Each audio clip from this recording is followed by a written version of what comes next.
What's up, YouTube, and welcome to Codename Scream. I am that horror guy. And I'm Mel. And make sure to like, subscribe, and ring the bell for notifications for all things horror. We're starting a new series today without a title yet.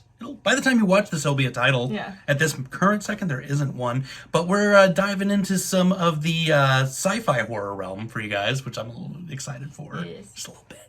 What are we going to do today, though, to start them off with? The most classic of all classic sci-fi ever, Alien.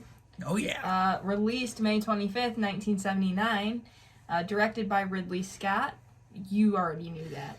Yeah. Written by Dan O'Bannon. Produced by Gordon Carroll, David Giler, and Walter Hill. They gave me easy I was going to names say, I think that's week. the easiest name you've struggle had. with that at all. Now we're going to have to watch something foreign. Well, no, we have some doozies coming up that we have to film today that you will see are not so fun. Like, I struggled typing them in my notes. Wow. Yeah. That's saying something. That'll be fun. Budget and box office. Let's talk about some financials, shall we? We had an $11 million budget. Not we, they did. I always say we, we always say we could do the movies better, so is our budgets as well, I guess. I don't know if we could say that with this one. Not this one, though. Yeah, this is one of the few that we've covered that I'll be like, yeah, no. I'm just talking about 11 million, crazy high for 1979. Oh, yeah. Big time. Like, wow. And an even better box office, $106.3 million. And then if you were to adjust that for 2021 inflation, is $397.8 million. Good God. Oh my gosh. Definitely on the highest side, Yep. I think we've ever covered. Yep. And everybody liked it too, because Rotten Tomatoes, one of the highest we've had. I say that whenever we have high ones. I want someone, if you're watching this, go back and watch all our videos. Tell us what the highest is. Because I think this might be. This one I would have to say is the highest. We have a critic score of 98%. I don't think we've had a perfect one so far. Not yet. 98 critic score, 94 audience score. High. High. Just everything about this movie is just amazing already out of the bat. Yep. You want to tell us a little bit about the movie? Yeah, just a quick thing for you guys. We're going to encourage you guys to check out these movies if you haven't already. And if you have, we're just here to briefly discuss them and talk about the things that happen behind the scenes. So if you haven't checked it out, there'll be a link in the description below for you to stream it at home. And maybe one to purchase one, depending on what I conjure up for you guys. I have it at home, so that's how I watch it. I do too. You have to have it in your collection. But this one is the ship Nostromo is coming home, and everyone's in stasis, sleeping, and they're getting a distress signal from a moon. And against the well wishes of one of the crew members, they decide to go and check this out, have a very terrible landing in process, ruin some things along the way, and turns out it was a distress signal, but they can't really decipher it because the ship that is there is completely just derelict and no longer existing. But there's a bunch of little eggs floating around.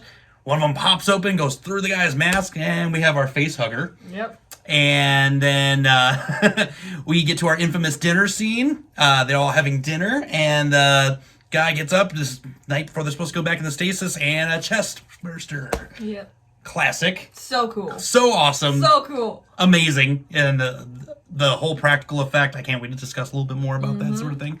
But yeah, it turns out that one of their own is actually an android. The android's set up to bring this alien back with them. And this alien now is fully grown, wreaking havoc through the whole ship. Ends out in an epic battle between Ripley and the alien. She gets it ejected straight out of the ship and then goes into stasis to go home. Very brief synopsis. Yeah. Because if you guys have seen this, you know what it's all about. And if you haven't, well, there you go. There's some footnotes for you. Ripley's so cool. Ripley I just is have to awesome. say that. Ripley is like the coolest. Yeah, and there's been arguments that when I was running Slashathon that Ripley should have been in my Final Girls episode over the two I've had. Interesting. Yeah. I've had some conflicting arguments post Slashathon that they felt that she is like the final girl. That's just like one you never think of, though. Nope, not but ever. It totally makes sense. So Yeah. we've been talking about doing it again. Yeah. So maybe she will come back around. Maybe she won't, I guess. We got a lot of thinking about. But we have some fun facts. Yes, we do. So the film opened in 90 theaters across the U.S., set records at 51 of the theaters. Pretty good odds. Yeah. It grossed $3.5 million over the 4-day Memorial Day weekend, which is which included an almost 39,000 per screen average. Impressive. That's insane. Like, you don't even see those numbers today. No, and this was 1979.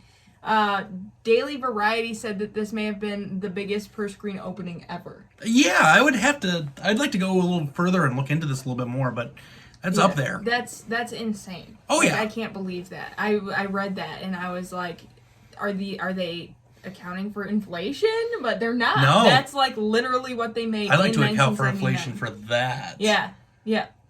Actually, we can do that. Yeah. We're going to do that after this. Yes, we are. The blue laser lights that were in the egg chamber were borrowed from the band The Who, which I think is so cool. So the band, Not that one, no. yeah, not this blue. Not that blue laser light, unfortunately. And they were at the sound stage thing they were working on. Next door, The Who was rehearsing. Oh, that's awesome. So they just borrowed their lights for their egg chambers. Let's be real, there's probably a hole in the wall from him chucking his drum set all over the place. And they were probably like, hey, those are some pretty cool lights. Can we steal those real quick since you fucked our wall up? You're not wrong. You're probably totally right. To get Jones the Cat, Jones the Cat was so adorable and one of my favorite parts of this movie. He's like the unsung hero of this And he's movie. got his own little pop now? Yep. Oh. Yeah. So to get him to be scared of the alien, they brought in a German Shepherd. Okay. Okay. Already a great idea. They put him behind a screen, and when they wanted the cat to react, they just, like, lifted the screen and showed him the German Shepherd. And that's how they got the cat to get scared. Fair enough. Which, I mean, I think they could have thought of some more humane methods. Less aggressive methods, yeah. What they went for. Totally fine. God, I would have loved to have been on set for that. Just that poor cat. I know. Like, ah! And speaking of face huggers, which they're so cool. They're so gross. They were supposed to be green initially. I'm glad they weren't. Which, me too. But Dan O'Bannon, I'm doing the name thing again. The simple name. David Dan. Dan O'Bannon saw it unpainted and liked it so much because he thought it looked like human flesh. Yeah. That they decided to keep it, and it so does. It looks so like some gross. sort of distorted organ or something, and it's super gross, and I'm glad they weren't green. Well, that was part of Giger's, thing was to make it look more humanoid and had its own, hands and features going on. It's, there'll never be another one like him. Have you seen the H.R. Giger documentary? Oh, yeah. It's so good. Oh, he's It's amazing. Crazy. He's controversial, but Oh, yeah. he's there's no denying his work is just His work's impeccable. insane. Yeah. During the chest bursting scene, the actor stuck his head, shoulders, and arm through a hole in the table. Yep. On the table was a mechanical torso, which contained compressed air and animal guts, which fun. The rest of the cast was not told that real blood and guts were going to be used, so they were genuinely shocked. Oh, yeah. And they saw and smelled what was coming out of there. Yeah. So their reactions were pretty real because I'm sure that smelled pretty rank. Oh, that had to have been terrible. Yeah, Yaphet Kotto went into shock after and supposedly locked himself into his room and wouldn't talk to his wife for hours. Because I'm sure, I think, thinking now, I'd be like, whatever, some real guts, what? But I think, not expecting that, and then seeing that and smelling that, Oh, it's just terrible. Yeah. And you go back to, Texas Chainsaw 74. Mm-hmm. And they had the, the rotting animals on set as well. That reminds me of our other favorite topic, music. The black metal band Watain. Yep. They used to put dead animal carcasses in air vents of venues they would play, so it would smell like death. Mm-hmm. So mayhem. And mayhem with all their dead creatures. Smell huffing dead creatures in bags and whatnot. Yep. So. Anyway, we don't like music at all. I digress. The dead face hugger that Ash does the autopsy on was created from shellfish, 4 oysters, and a sheep kidney for the internal organs. Impressive. Yep. Filming had to be done very quickly. Yeah. Since the contents of the face hugger would go bad very quickly under those hot studio lights. And that's not something you want to smell. No, oh, God, no. So, you don't want to smell that just as it is, let alone... Yeah, I'm sure they did those scenes Oh, yeah. Let's go. Yeah, This reeks. Yeah, gross. In H.R. Giger's original sketches of the creature, it had eyes. Glad it didn't show it. Yeah. When filming, he insisted it have no eyes to perpetuate the fact that it's a cold, emotionless creature that uses smell to hunt its prey. Excellent call. Good call. Yeah. Yeah, totally. Yeah. Can you imagine how weird that would be if it had eyes? It would have taken away from it. Yeah, totally. Yeah, good call. The original cut of the movie was 3 hours and 12 minutes long. Felt like 3 hours and 12 minutes long, even with the cut. It did seem like such a long movie, and not because I wasn't like invested in it. It just seemed like a long movie. They just had a lot going on. Yeah. And Ridley Scott did all of the handheld work himself, which is cool. I love a hands-on director. So that's rad. The creature's jaws were made out of shredded condoms, and the slime was created with KY jelly. So we got some sexual creatures happening. And it's a giger, too. Yeah, exactly. Who would have thought? Who would have thought that? And some more geegery things. Geegery. That's my new favorite word. I just created my new favorite word. Geegery. The face of the alien was made from the cast of a real human skull. Makes sense. It looks like one. Yeah, it totally does. Mm-hmm. And I like knowing that bit of information. Yep. Like, I learned that before rewatching that, and I was like, huh, interesting. And it's cool to, like, know all these, like, behind the scenes things, and then rewatching the movie, and be like, those are condoms. Right. Last fun thing I have, which another good call on their case, the first name of the spaceship was Snark. It's a good tuner. Which is now a guitar tuner, yeah. And then Leviathan. Best Mastodon album. Yeah. And a we death don't metal like band. music here. But then they finally went with Nostromo, which I think was better than Snark. Yeah. Like, here's our snarky ship. Yeah, here's the snarky ship. It's a better tuner. And Leviathan is just kind of cheesy, because we hear that in, like, Everything. horror movies, like, you know, the demon Leviathan. Leviathan. Yeah. Get your gauntlet. Also a black metal band, Leviathan. Yep. And a death metal band with Chris Barnes.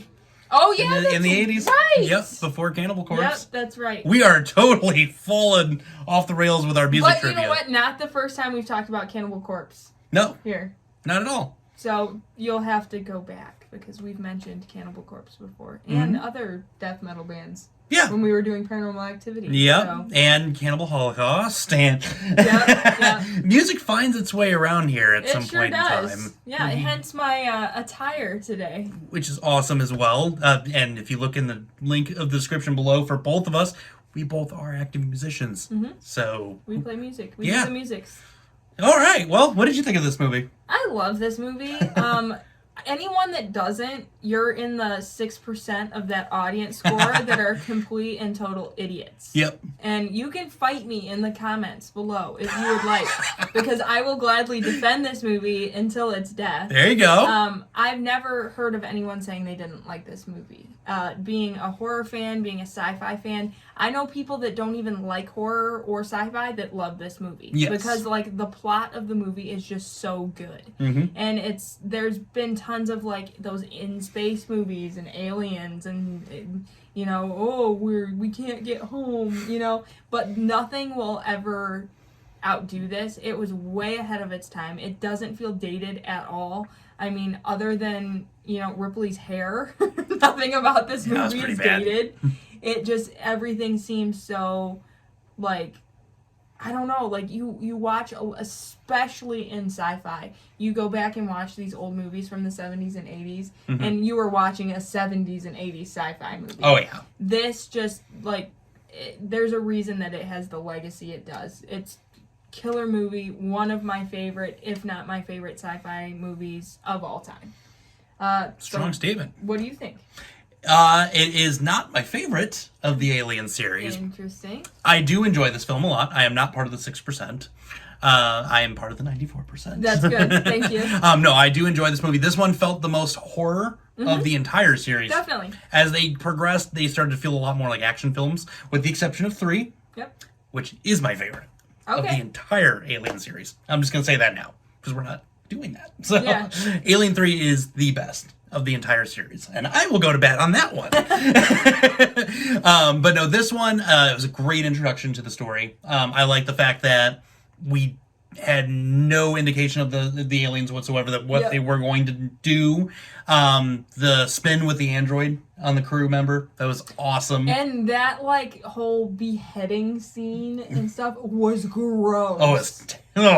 But brutal. In like the best way. It was just like, it was like hard to look at, and I can't explain why it's gross, because it literally just looks like there's milk coming out of this droid, but it was just bleh.